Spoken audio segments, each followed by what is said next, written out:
All right. So it's a little bit of time since I tracked this. I'm actually on a deload week right now. It's been really interesting. So I've I haven't done this high of reps, sets of 15, really ever consistently, and I feel like after 3 weeks, I've already sort of noticed it.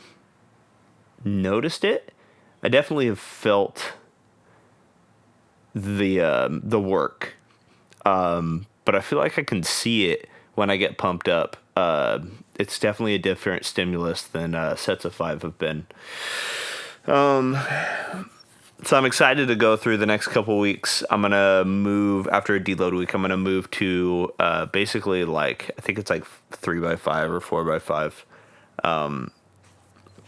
I've sort of been managing how many sets I'm doing by making sure I get at least 10 sets on a given body part per week. And I've also been adding accessory work for my chest specifically because that's the part that I think is sort of lagging as far as like sort of standards people use, which are all subjective, obviously. But I think my bench, my goal, I really want to get my bench to 225. So in my world, it's lagging. So I've been doing accessory work for my chest, trying to I've been doing dumbbell press and some flies. But I've been thinking about lifting and how I want to bring something interesting for people that are in their first couple of years of lifting that might be useful to listen to.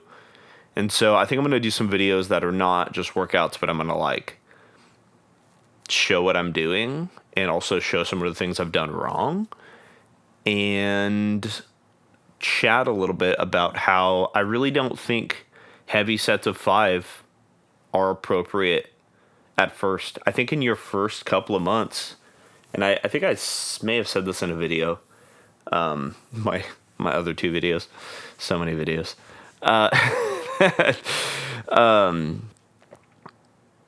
I really think there's benefit to doing lighter weight for more reps. And as I'm doing these and I'm really digging into even like, because I've done sets of 12 or sets of 10, but even sets of 15, like the fact that I'm seeing it and I'm really finding benefit in it. Because what I think is useful is if you're doing sets of 5, you're doing really heavy weight and your form is most likely to break down, which is all the things you don't want to do as a beginner. You want to be able to keep your form good. And I think lighter weight for more reps does a lot for your ligaments. It does a lot for your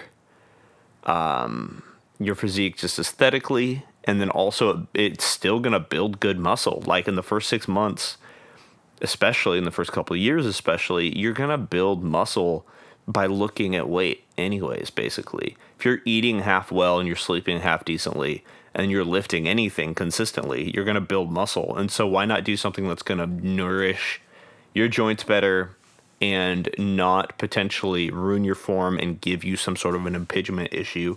Because if you bench press wrong or do something incorrect, you can irritate nerves at the very least. And that's never a good thing.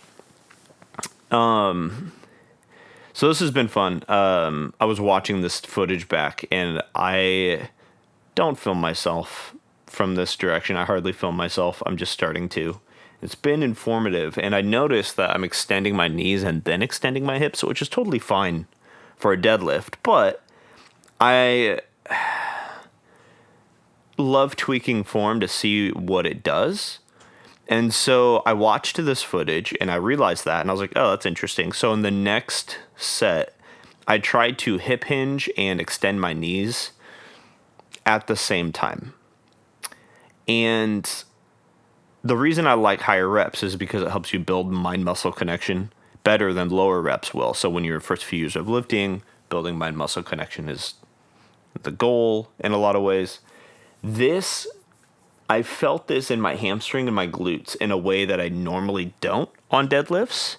So I'm trying to extend my hips. Basically, I'm starting my hip extension earlier in the lift. And it might not look that much different, but holy cow, this felt way different. And I guess if you haven't watched a lot of people lift, you might look at it and just be like, bro, I don't get it at all. But that's again why pushing weight super heavy, you don't need to do it. If you just are more kind of aware and intentional with how you're lifting a weight, you can do a lot with a lot less weight. I looked back and like after learning how to lift, I realized like, shoot, a pair of adjustable dumbbells and a bench, and you work out real well with a pair of adjustable dumbbells and a bench and like a pull-up bar. Once you know what to do and you're trying to sort of activate muscles, and after you build a good base, you can power lift or strongman or do whatever. Which is actually, I think that's also something I've always wanted to be able to tell people is when you're on YouTube or wherever, like, know who you're listening to. They always tell you, there's a few things they tell beginners. Know your why. Why are you lifting? Are you lifting for health? Are you lifting to compete in something? What are you doing?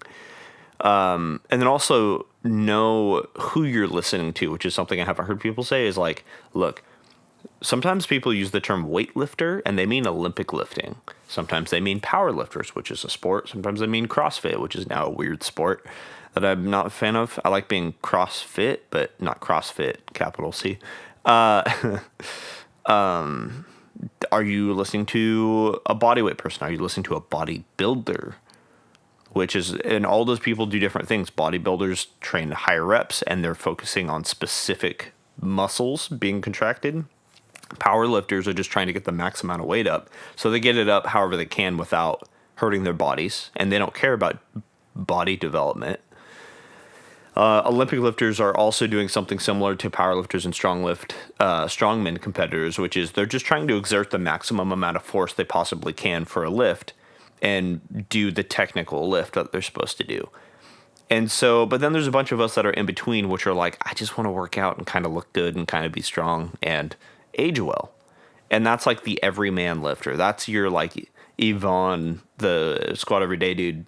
And like Mind Pump talks a lot to these people. Like most people are not competing. And I've had a hard time trying to figure out how to program, which is why I want to make videos for people in the first couple of years, because how do you program? Like all the programs out there for powerlifters, which is cool if you're trying to hit a PR and physically lift your heaviest weight, that's tight. But like, I'm not trying to like do mesocycles and build into a competition because I'm not competing. So, and I don't have like an off season. So let's talk about some like long-term lifting crap. So all that to say, some of the best advice that I've gotten and that I'm finding to be very useful and very applicable is it's a mixture of everything. It's some of the bodybuilder stuff of like, let's target specific muscles. Let's make sure we can contract everything and have a mind-muscle connection to every muscle that you're trying to activate. Let's switch up exercises a little bit, but then let's also do some of the Olympic and powerlifting stuff. Maybe not form-wise. Powerlifters are cheating form to like technically lift, and it works. But I want to do full range of motion. I'm not trying to pump my chest out and shorten my range of motion on a bench press so I can technically lift more. I'm trying to actually lift more. And that's why my squats, I rebuilt them, and now I'm doing deep or at least past parallel with my thighs. Because I just wanted the development, and my quads have seen the gains on half the amount of weight. Yeah. This is from a different day, wearing different clothes. It's not important. So anyways, I'm going to make some videos that are probably have some like spreadsheets and some different things so that I can I can be a little more informational, maybe have some stuff to download or do whatever. So I can maybe be a little bit more of a resource, because I don't think I'm all that interesting, and just lifting videos and talking, it will probably just be for me on the internet. Anyways, so we'll see what I get. Peace.